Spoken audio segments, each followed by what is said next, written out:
Yes, ma'am. Opo. It was actually for last Friday. Ready na kami last Friday para pumunta dito. But the budget sponsor decided to defer it until Tuesday morning. So ngayon yun. Ang present ng budget ng Office of the Vice President at pag-defend ng approved sa DBM under the National Expenditure Program. Just like last time, ma'am, kayo lang din ang mag-isang humarap kayo sa budget hearing po ng OVP. Oh yes, oo. Nag-usap kami ng mga kasamahan ko sa Office of the Vice President and syempre lahat ay apprehensive pa sa nangyari noon sa mga personnel. Nangyari noong committee hearing sa House of Representatives sa mga personnel ng Office of the Vice President na ang daming kinabahan, ang daming nagka-anxiety, ang daming nagkasakit. So sinabi ko sa kanila na it is best kung ako na lang yung aharap sa budget hearing ng Office of the Vice President. Next question, Marian. VP, yung 7.4 million pesos po na binanggit nyo, security personnel po, na public funds po ba galing? Yes. Oo. Napakaklaro nun, no, na wala akong ginamit para sa akin, para sa Vice President, na pera ng gobyerno para sa mga biyahe ko overseas. Ang merong charge sa Office of the Vice President ay yung security at decision yon ng Armed Forces of the Philippines kung magpapadala, ilan at kung sino. At yung pangalawa ay yung sa Office of the President, Office of the Vice President personnel na sumasama kapag meron akong events at activities for the Office of the Vice President. Ma'am, you were given an option earlier kung na pwede niyo i-waive ang inyong parliamentary immunity, but you opted to answer the questions anyway. Why po? Yes, oo. Ano nga ba yun? Meron silang tradisyon. According to the House of Representatives, meron silang tradisyon na hindi na nag-hearing ang budget ng Office of the President at Office of the Vice President. Pero kanina tinatanong ako kung i-waive ko ba yung tradisyon na yon nila, no? The privilege, yes. And sinabi ko na i-waive ko yung privilege na wala nang tanong sa budget ng Office of the Vice President. Ma'am? Last two questions, Red. Ma'am, were you expecting yung mga confidential fund questions and yung mga questions about your travel doon sa mga lawmakers na galing sa Makabayan Block? Were you expecting it already? Yes, oo. Madami kaming mga in-expect na mga tanong pero dalawa lang yung nilabas nila, no? Yung tanong sa confidential funds na sinabi ng defense lawyers na huwag sagutin kasi meron silang defense strategy na hindi dapat malaman. Ma'am, pero yun nga ma'am, you expected po ma'am na parang dalawa lang yung Makabayan pero yung minority po ma'am had to offer your privilege, parang nirespect nila na hindi na sila magtatanong. So ano po reaction po niyo na yung almost all of the minority block po ma'am hindi na rin po nagtanong aside mo ng Makabayan? Hindi ko naintindihan yung tanong, sorry. Pakiulit. Aside po ma'am, kasi na parang minade na rin po ng minority, hindi na po nagtanong yung almost lahat ng minority, members ng minority sa inyo. Of course, majority expected na hindi na magtatanong. Yung minority hindi po nagtanong sa inyo, ma'am. So, ano po yung reaction po ninyo na parang dalawa lang sa minority, yung Makabayan Block lang nagtanong and hindi lahat yung ng minority members, ma'am? Wala akong feelings or reaction sa doon. Ma'am, why do you think the House Appropriations Panel extended parliamentary courtesy to you this year? Because last year nga po, medyo nagkaroon ng intense scrutiny over your over alleged secret fund business.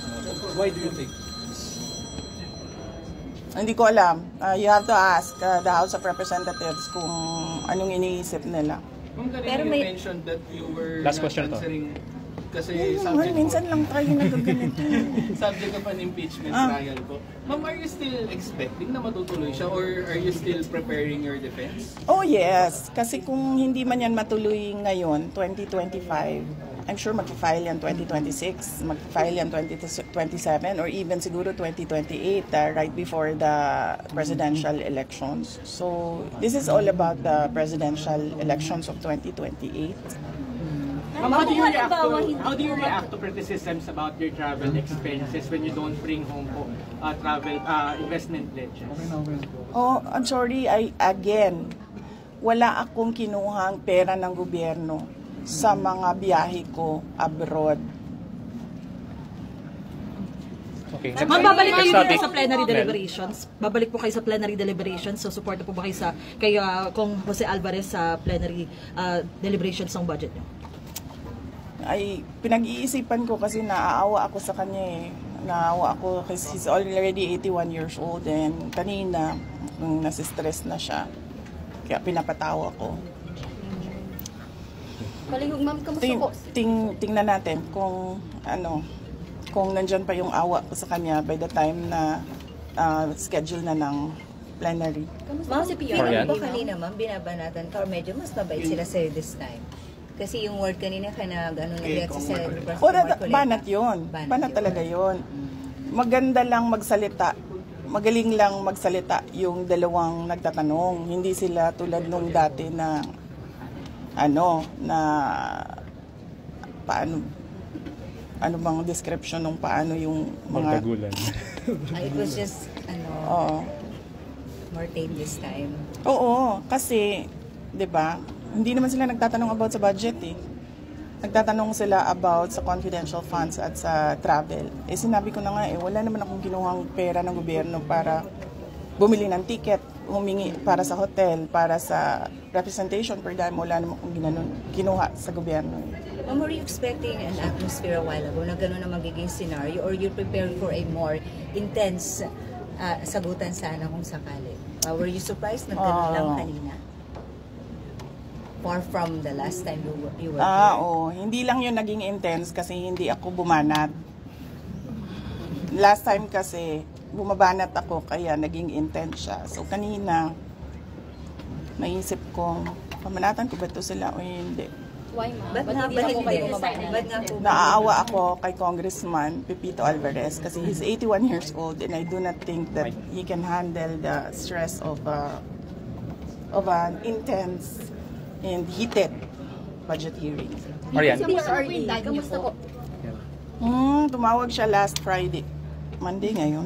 Hindi siya tumawag kahapon. It's Tuesday now, ma'am. Last Friday siya tumawag. He's okay. Paano okay? Can you elaborate ba? He's okay. Nag-usap kami about politics. Nag-usap kami about flood control. Nag-usap kami about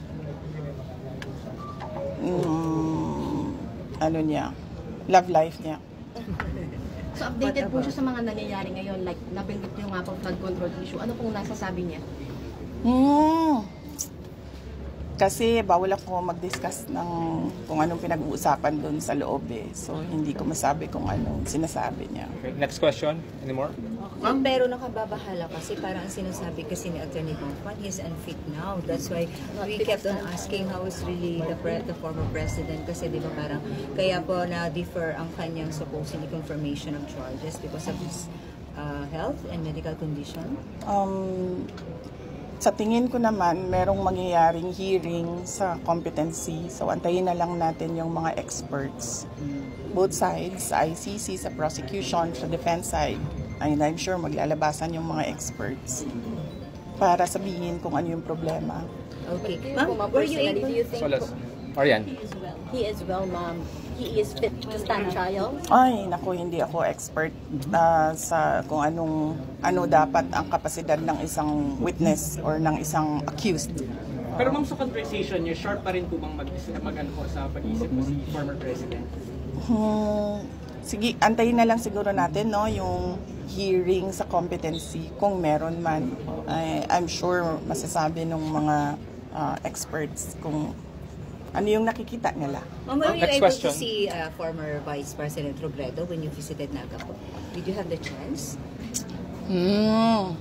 Kasi ganito yun. Noong nakita kami ni Vice President Robredo sa bahay niya, alala nyo, Hindi naman odd yun. Hindi odd yun sa akin kasi binibisita ko talaga yung mga former vice presidents. Nag-courtesy call ako sa kanila, nagpapakilala ako. Sinasabi ko kung ano nangyayari sa opisina, ano yung projects ngayon, mga ganun, updates.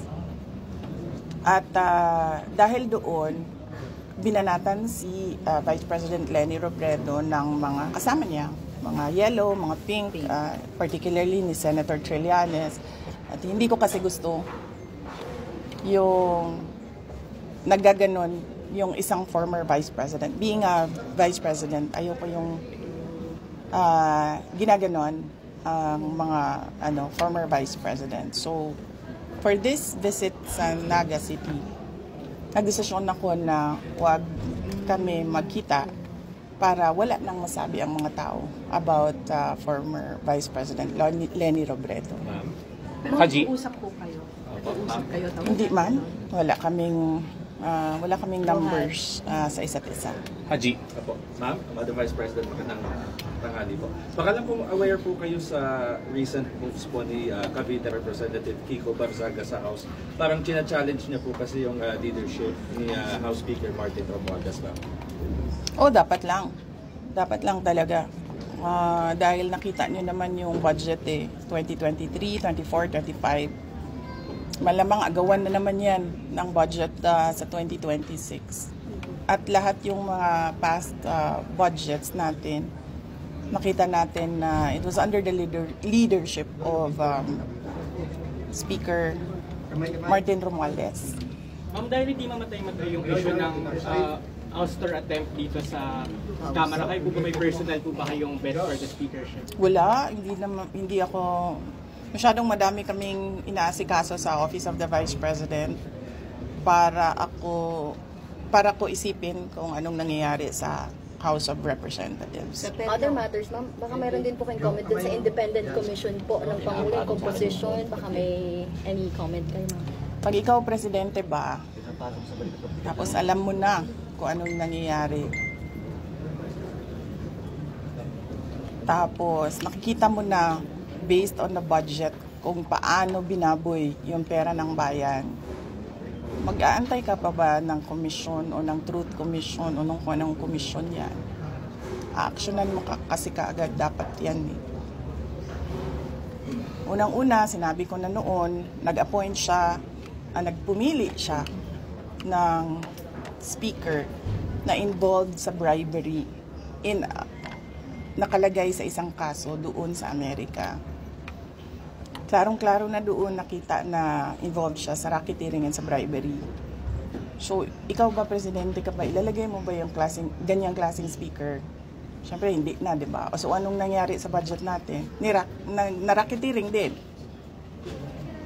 yung budget natin. Tapos, siyempre, sumabog na.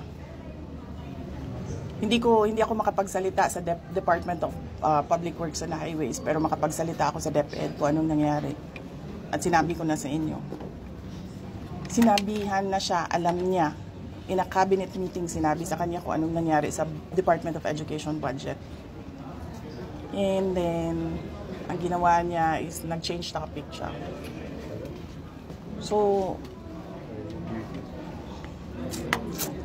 anong pa bang komisyon, anong truth commission, anong investigative body pa ang kailangan mo? Nandyan na yung budget, nakikita natin kung paano siya kinuha. Diba dapat nun, diretsyo mo na gawin, tanggalin mo na yung speaker mo, ayusin mo na yung, sabihan mo na yung mga kaalyado mo sa House of Representatives, ayusin niyo yung budget, tapos panagutin mo na yung mag-lifestyle check ka na dyan sa mga congressman at sa mga staff nila. Dami dyan, may bahay sa abroad. Diba? Masyado siyang, hindi niya alam kung anong gagawin at masyado siyang mabagal gumalaw. Nagmamadali ang Pilipinas eh. Pero alam niya lahat po, ma'am.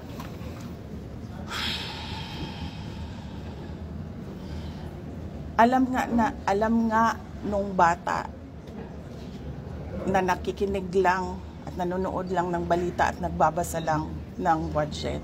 Presidente pa, hindi niya alam. Pero ma'am, di ba too late na po ba yung ginawa ni BBM, and of course, dapat po ba talagang kasuhan na si Speaker and si Sandy ko sa mga ginawa nila? Actually, hindi na nga siya too late eh. Nothing na nga siya eh. Nothingness na ang ginagawa ngayon. Ma'am, kaso, the Speaker was your campaign manager in 22. Were you not aware of these issues before? Hindi naman siya naging speaker noon eh. Ay, hindi ma'am. I mean yung bribery po, kasi na-mention niyo yung bribery, alleged bribery. Were you not aware during the 22 campaign? I do not remember the exact time kung kailan ko nalaman yung case doon sa United States kung saan nabanggit yung pangalan niya sa pagtatanggap ng bribery for the cases that were filed here in the Philippines. Pero hindi naman kasi ako ang pumipili ng speaker eh. Ang pumipili ng speaker ay ang presidente.